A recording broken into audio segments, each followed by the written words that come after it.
Check out your boy Nandra here, back at it with another video. Now for this video, okay, so I know a lot of you people have been wondering, oh, so Nandra, like, you know, what's going on with you? Like, I see you haven't been streaming lately. Alright, so the reason why I haven't been streaming lately is because I have had a lot of connection issues recently. I'm not sure if it's like my ISP, and I'm not sure if it's like my PC being shit. Either way, I'm just having a ton of connection issues, but I am trying to get it fixed. Hopefully I should have it fixed before the end of the week, and I can go ahead and keep streaming for you guys. Now for this video, like, moving on, you know, whatever. For this video, I wanted to go ahead and talk about a deck that I've been loving lately, which is that of Darkfeast bat. So you can see the list on my roulette, but we'll go ahead and take a closer look. Now, this is a deck that, like, I feel like, okay, so if we had to like classify decks currently in the game right now, I feel like this is like the aggro deck of the format. Which kind of saying something because, like, you know, it's not necessarily like pure aggro, like it's like more of a combo deck, but still, it's just so fast. So as you can see here, it's all on one page, very neat looking. Now, if you notice, many things have not changed for this deck at all. Like, I think literally for the most part, like, the only thing that's changed is like, oh, you play Unleash the Nightmare. However, Unleash the Nightmare is a very big deal here. The reason why is because, like, it changes so many things. So, like, you know how before, how, like, sometimes you play 3 Flyers, sometimes you play 3 Darkfeast bat, and you would definitely play 3 Vera. Nope, now you don't need to do that anymore.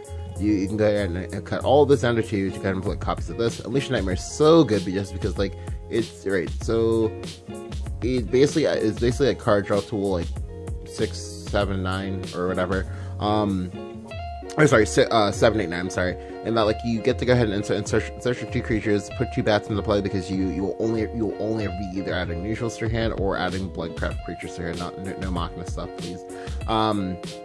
Now this is very strong just because, like, it hits your curve. 2, it allows you to keep up tempo and whatnot. But more importantly, it lets you play less, like, quote unquote bricks. So, like, for example, Darkfeast bat, like, I'm sure many people can tell you the amount of times in which you have, like, double Darkfeast bat in your hand and it's like, shit, like, cause you know, like, that for most part, like many times we play this deck, you only want to have 1 in your hand, because, like, you'll only cast 1 in the entire game, right? Or, yeah, most times, because just, you know, finisher. Well, now you don't have to worry about that. Or for Flyers, like, this one's a little bit more tricky. So Flyers is one of those cards in which, like, yeah, you never want to draw it, which, like, part of why you have it as 2 of, because this way, if you play Unleash, the Unleash is, like, has lesser odds of being able to pull the Flyers, therefore you can still, like, implicate it, do all that good shit. Also, just because, like, for as long as this deck exists, I'm pretty sure you always just, like, have to play Flyers, just because, like, it's a nice return on your investment, and also a free 5/3 is nothing to sneeze at, especially when it can easily hit you in the face for 7, as well as just healing for 5. Alright, oh, and now 2 Vera. So, like, yeah, for the 2 Vera thing, this is like a personal tech choice for me. I really just don't like 2 Vera just because, like, most times you almost never evolve 3 Vera. Most times you just evolve 1 Vera, 1 Valnrak, and then, like, 1 other. Other being, you know, anything from, like, you know, a random ass force bat, or just, like, evolving, I don't know, like say a servant one game, or maybe possibly disciple, yeah, you know, so on and so forth. Now, the other thing is the return of Disciple. So Disciple is a card that, like, I didn't play in many of my lists. Like I think literally the only Darkfeast set list that I would, like, play this one in, it was, like, the unlimited version. No, the 3 Disciple plus is wave in rotation, just because, like, it's very cheap. It comes into play. Also, there's a lot of, like, scary ass things you can do, well, ridiculous ass things you can do to your opponent with it. Like, for example, I've had a lot of games recently where I've been going, like, turn 1 Disciple, going first anyway. Turn 1 Disciple, turn 2 Wings, go face, turn 3 free Flyers. Cool, GG.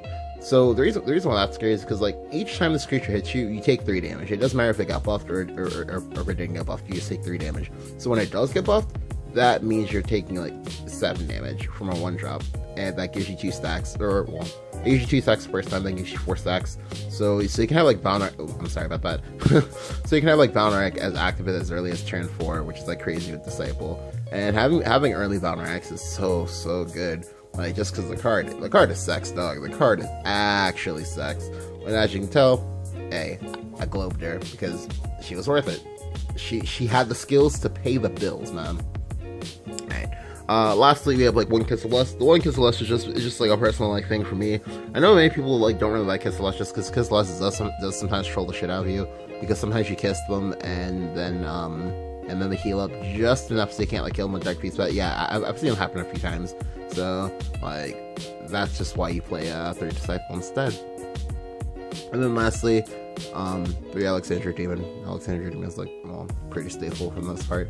However, with Unleash the Nightmare, for me anyway, how you play Alexandria Demon has changed a little bit. The reason being is that with Unleash, you usually have, well, with Unleash, with both Unleash and Blood Pact covering your card trial sources and whatnot, sometimes with Alexandria Demon, sometimes you just like actually play it and you just grab the Blazing Ruby.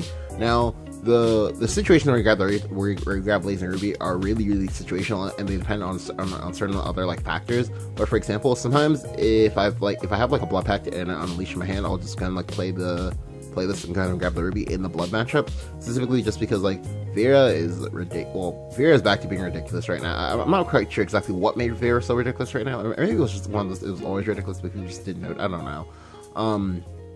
But having an out to Vera wings is gonna be a really it's gonna be a thing that you just like need to do now. Which is another pretty important fact about 3 wings. So with having more immediate access to Valorant, as well as the fact that it's like that right now, Vera wings is a whole menace. You can play 3 wings. For me, many times what happens is I go ahead and I play 3 wings. I usually use a wings on Disciple, a wings on Vera, and then a wings on Valorant. Or sometimes, but this is like rare, you use like double wings or whatever on like Valorant, or possibly just like wings on Valorant and wings on Vera, and then like whatever.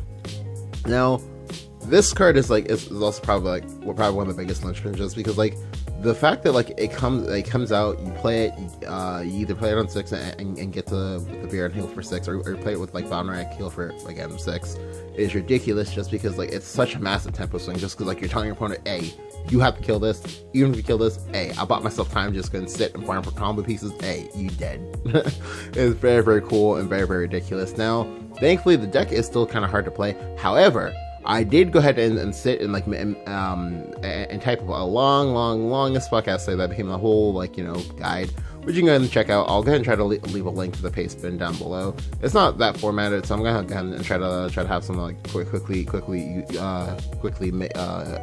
the updated version. But yeah. Now, again, you might be at this point you might be wondering, but Nandro, all I've ever seen you play is Dragon. How are you gonna get at Blood? Well, I got the skills to pay the bills, and I got the proof. It's like how they say, the proof is in the pudding. Well, I got you. So I played this deck most of yesterday, so that was like the 13th or 14th, and I went on a ginormous win streak, as you can see here. Okay, well I don't have the full. Okay, no, I do have the full win streak. It's just kind of hard to see, but yeah. Like it was an 18-game win streak, pretty PogChamp, pretty ridiculous. I enjoyed it a lot because climbing a free like 2,500 points is very, very good, right? Pretty good. And I will have some of those games in the console games, just because a lot, just because in my opinion, a lot of those games are like pretty cool. And just kind of shows you just the ins and outs of this, like how you play it. Yeah. If you guys enjoyed the video, go ahead and leave a like. Go ahead and hit the subscribe button if you haven't. Thank you guys for watching, and I will catch you guys next time. Peace.